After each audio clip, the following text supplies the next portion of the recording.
അപ്പൊ നിങ്ങൾ സൗണ്ട് ഇട്ടിട്ട് ബേജാറാവുകയേ വേണ്ട. കാരണം വഴിയേ പറയാം. ആഴ്ചയായി പോയിട്ട്, പക്ഷെങ്കിൽ എന്താ സമയം കിട്ടിയത് ഇപ്പോഴാണ്. ഇതിന്റെ മേലെ കുത്തിരുന്നാലേ മനസ്സിലാവും ഇതിനെത്ര വേണം.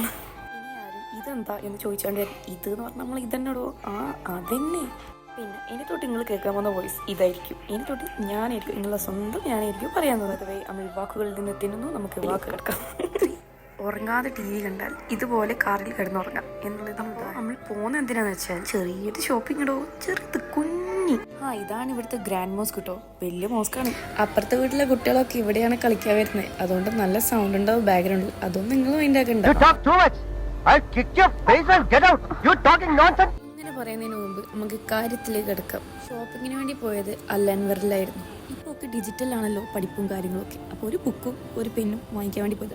കുറച്ച് പെന്നും ഒരു ബുക്കും. കാണുന്നതാണ് നിങ്ങൾ കാണുന്നത്. ബാസ്ക്കറ്റ് നിറച്ച് സാധനങ്ങളാവാറ്. എന്തൊക്കെയാണാവോ വാങ്ങിച്ചത്. വെയിറ്റിന് ഇരിക്കട്ടെ. ബാസ്ക്കറ്റ് നിറഞ്ഞില്ലെങ്കിലും നിറഞ്ഞു നമുക്ക് പറയാലോ. പിന്നെ ഈ കണ്ണാടി നമുക്ക് നല്ലോണം ഇഷ്ടപ്പെട്ടു. പിന്നെ ഈ ക്യൂട്ടായിട്ടുള്ള ബോക്സൊക്കെ കണ്ട എന്ത് രസാലേ. എനിക്കതൊക്കെ ഭയങ്കര ഇഷ്ടമാണ്. നിങ്ങളോ ഇങ്ങനത്തെ ആളാണ്? ഉമ്മാക്കൊരു ദസ്പിയ അത് മസ്റ്റാ. അതില്ലാത്തൊരു ഷോപ്പിംഗ് ഇല്ല. പിന്നെ ഞങ്ങളൊരു ഷൂ ഒക്കെ വാങ്ങി അങ്ങനെ സാധനങ്ങളൊക്കെ ആയി നേരെ വീട്ടിലേക്ക് പോന്നു. അപ്പോൾ ഇത്രയേ ഉള്ളൂ ഗൈസ്. Okay bye.